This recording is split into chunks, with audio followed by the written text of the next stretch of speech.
Hello and welcome to Matchland 13's Alphabet of Wrestlers series, the Tag Team Edition. Now, this week we are moving on to the letter H. Now, I did struggle to pick between two tag teams, so I've gone with two. I guess I'm going to just give you a little run through on each of the two tag teams. Also want to give a little mention out to the Headshrinkers and the Headbangers.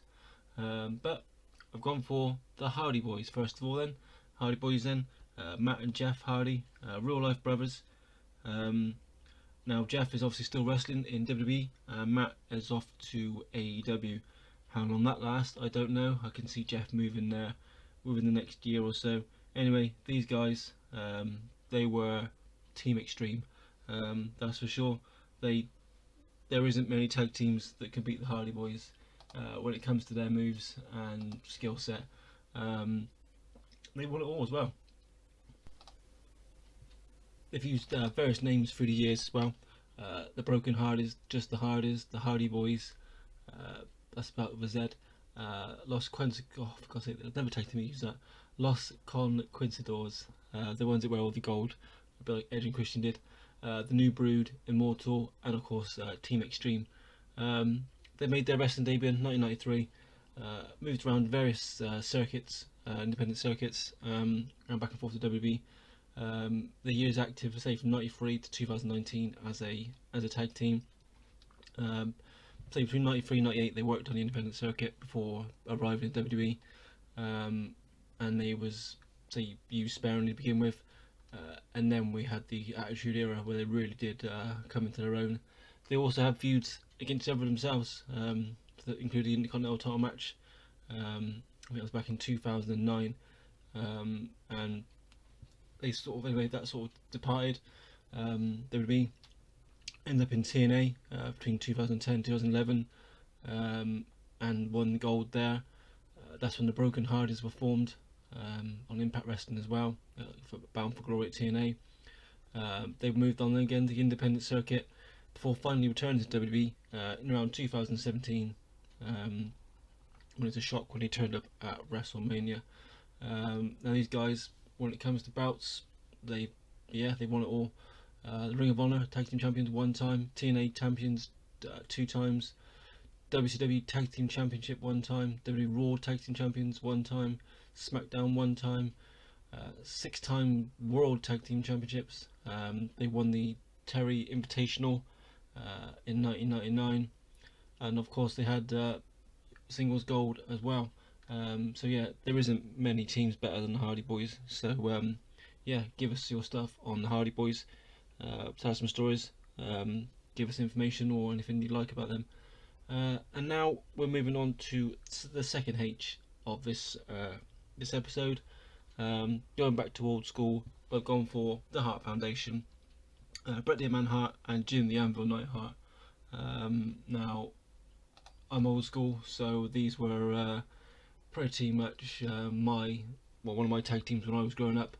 Anyway, started off in the 1985 when they made their wrestling debut.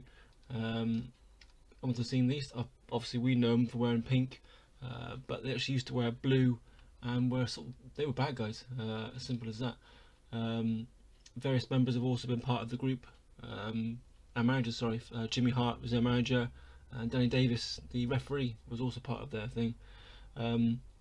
Says 4 members also include the Honky Tonk Man. If you know anything about that, then please comment down below.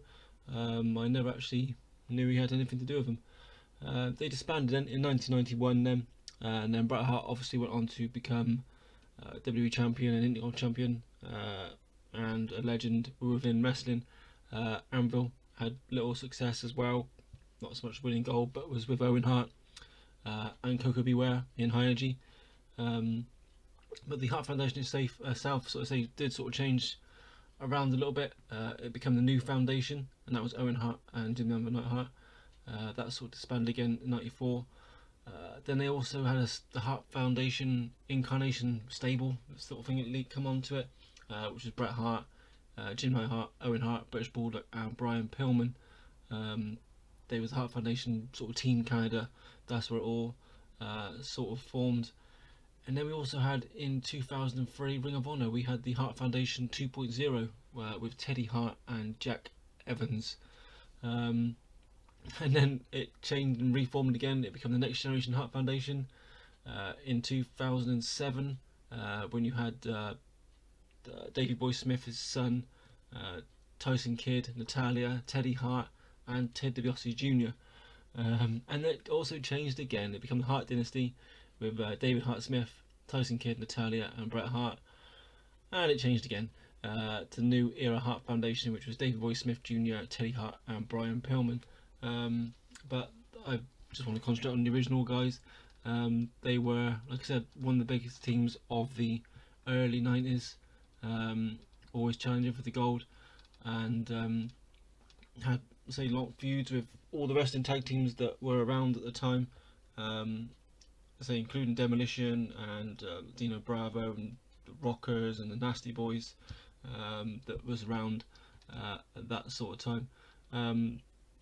So they were ranked, I think, number 37 best tag team of all time.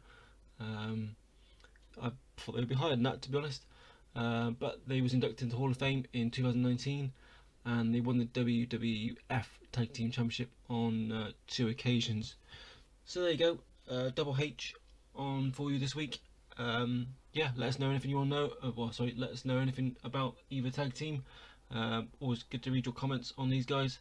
Tell us if you remember Hart Foundation, if you're old enough like me, or if you're more in new school and love the Hardy Boys, as a lot of people do. So yeah, thanks for watching, listening, and whatever. And yeah, go on, and stay safe. Bye.